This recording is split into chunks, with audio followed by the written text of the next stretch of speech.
Fala pessoal, como é que vocês estão? Tudo bem? Bem-vindos ao canal Evoluir. Eu sou o Ken Tamura. E o assunto de hoje a gente vai falar sobre uma coisa que incomoda muita gente. A gente vai falar sobre o vitimismo. Afinal, ninguém gosta de dizer que está se vitimizando por alguma coisa. Mas ao mesmo tempo é muito doido, porque quando um problema acontece, a tendência natural das pessoas é dizer: não fui eu que causei isso, eu sou a vítima. E isso acontece porque o ego atua muito bem sobre o vitimismo e, é claro, sem que a gente perceba. Então, vamos entender como ele faz isso. Vamos lá?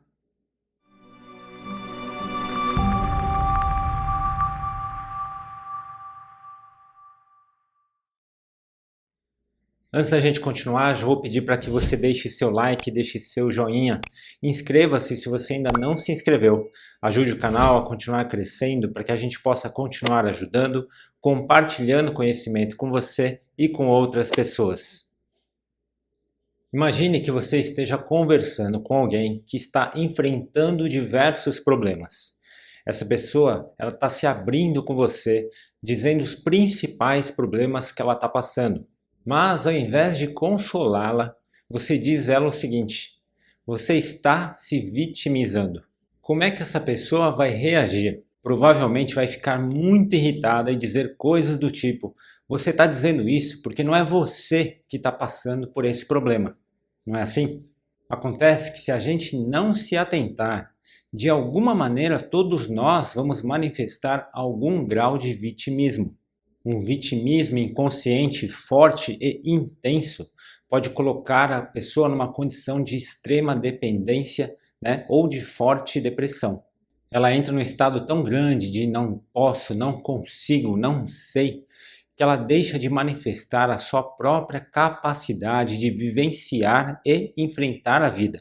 Mas a gente precisa entender quando o vitimismo começa, muito antes de virar doença, né? Que é exatamente aonde 90% das pessoas se encaixam.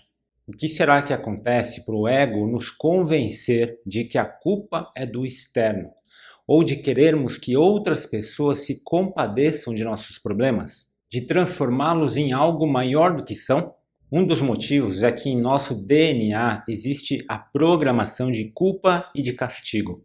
Eu já falei sobre isso nos vídeos As Duas Chaves para Livrar-se da Culpa e Ho'oponopono Limpando a Culpa.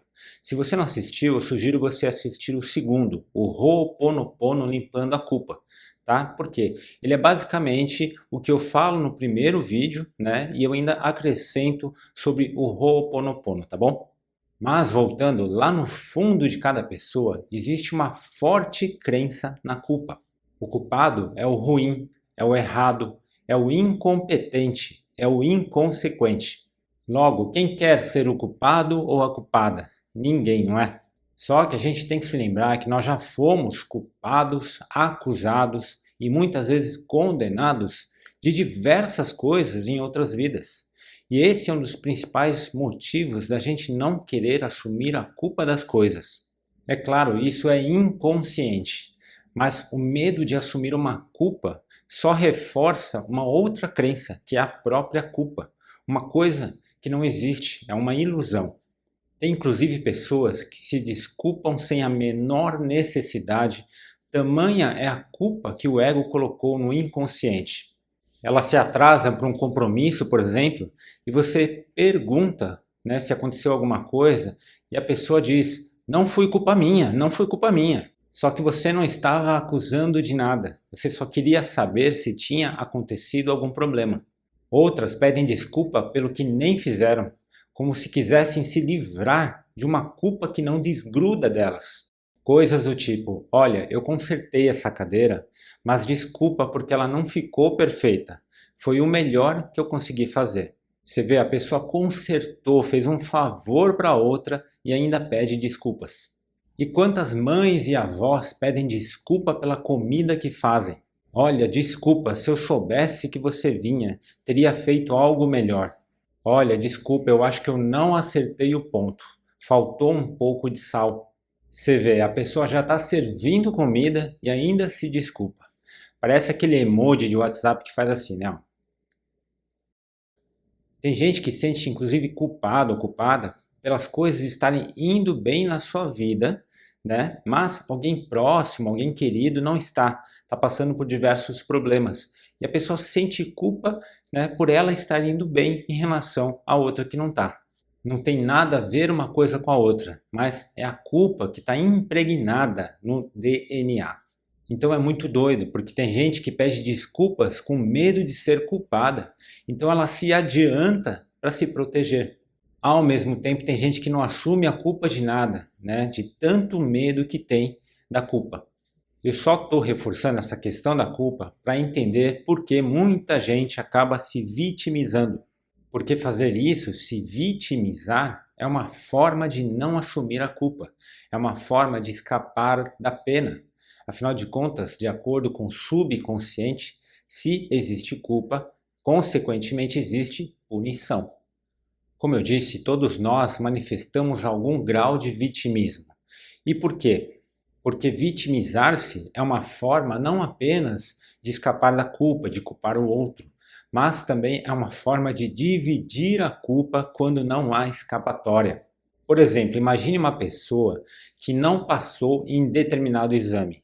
Quantas pessoas não passam em exames e normalmente dizem o seguinte: a prova estava muito difícil, dessa vez estava cheio de pegadinha, colocaram perguntas absurdas, entre outras coisas.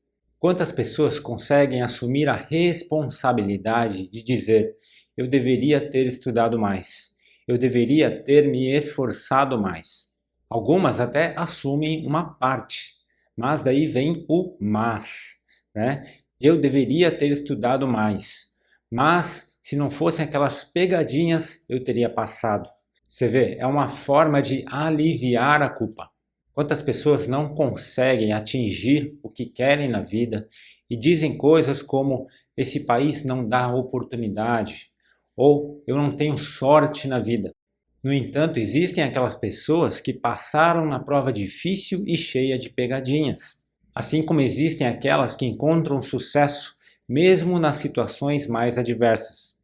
O ego age para que a gente continue com os argumentos e assim continue no sofrimento, nas perdas e nas derrotas. Se a gente não entender que o ego está por trás de cada lamentação e vivermos nos vitimizando sem perceber, nós podemos transformar nossa vida num hábito terrível. Pense em quantas lamentações existem. Não consigo porque não tenho mais idade para coisas novas. Eu peço tanto para Deus, mas Ele não me escuta. Eu queria ter garra para mudar isso, mas não tenho. Eu bem que gostaria de ter essa sua força de vontade. Eu não tenho ninguém para me incentivar. Por que as coisas são tão difíceis para mim? Dentre uma infinidade de exemplos que a gente poderia falar aqui. Então, se for para lamentar, realmente não vai ter fim, não é? Além disso, o vitimismo também acontece para a pessoa que quer conseguir o que deseja através da chantagem emocional. Ou seja, é o ego usando novamente a culpa para conseguir o que quer. Coisas como: puxa, quando você precisou, eu estava te dando a maior força. E agora que eu estou precisando de você, você diz que não pode vir? Eu esperava isso de qualquer pessoa, menos de você. Se você queria me machucar, conseguiu. Essa é clássica, não é? Mas então, como a gente pode fazer para evitar que o ego atue nos problemas que surgem? A gente precisa apenas tratar o problema pelo que é e nada mais. Não aumentar, não deixar a mente vagar. Viver no agora, como diz o Eckhart Tolle. Para ficar fácil de entender, eu vou passar 3 exemplos bem simples. Então, o primeiro problema é o pé quebrou, né? Quebrou o pé. Daí vem o vitimismo inconsciente e diz: puxa, justo agora que eu ia tirar férias. As minhas férias vão ser péssimas. Ou, puxa, justo agora que eu tenho tantos projetos para terminar. Nossa, acho que os meus projetos não vão ficar bons. Problema: perdeu o emprego. Vitimismo inconsciente diz: por que foram escolher justo a mim? Eu acho que armaram contra mim. O que eu fiz para merecer isso? Problema: brigou com alguém. O vitimismo inconsciente diz: Eu não tenho culpa se foi ela que começou. Eu não tenho culpa se ela não enxerga o óbvio. Eu não tenho culpa se ela é teimosa como uma mula. Você percebe como o ego age através do vitimismo e só aumenta e piora as coisas? O pé quebrou? Paciência, vou cuidar de mim e resolver uma coisa de cada vez. Perdeu o emprego? Vida que segue. Tenho certeza que coisas melhores me aguardam. Tenho certeza que um emprego melhor do que eu tinha já está a caminho. Já até me sinto num emprego novo muito melhor. Brigou com alguém? Vou esfriar a cabeça. Vou pensar depois no que eu posso melhorar. Então são apenas pequenos exemplos, né? Mas a ideia é mostrar como que se a gente não se cuidar, o vitimismo pode colocar a gente numa nuvem negra. Então deu para perceber, né? Se a gente não se cuidar, o ego vai colocar a gente numa condição de vitimismo. E assim podemos ir acumulando hábitos negativos de lamentações e desculpas. A gente tem que se lembrar que todos nós temos problemas a enfrentar. São nossas lições e nossas provas. E cada um tem as suas. Então não deixe o ego te fazer acreditar que só os seus problemas é que são difíceis. Todo mundo deve enfrentar e passar pelo que tiver de passar. Se a gente tiver coragem para enfrentar com amor, sabedoria e responsabilidade, a gente não apenas deixa o ego e o vitimismo de lado, mas assume o comando para aprender e crescer com cada problema. E fazendo isso, a gratidão passa a substituir a lamentação. A vibração muda, a frequência muda, e os problemas passam a ser vistos como verdadeiras oportunidades de evolução. Depois comente aqui se você tem os seus próprios problemas de vitimização para melhorar, ok? O vídeo de hoje fica por aqui. Espero que você tenha gostado. Se você gostou, deixe seu like, deixe seu joinha. Inscreva-se se você ainda não se inscreveu. Ajude o canal a continuar crescendo para que a gente possa continuar ajudando, compartilhando conhecimento com você e com outras pessoas. E se fez sentido para você, compartilhe com as pessoas que você ama, com seus amigos, com a sua família. Gratidão por ter ficado comigo até aqui. Vamos assumir as responsabilidades, hein? Fique com Deus e que todos nós juntos possamos evoluir.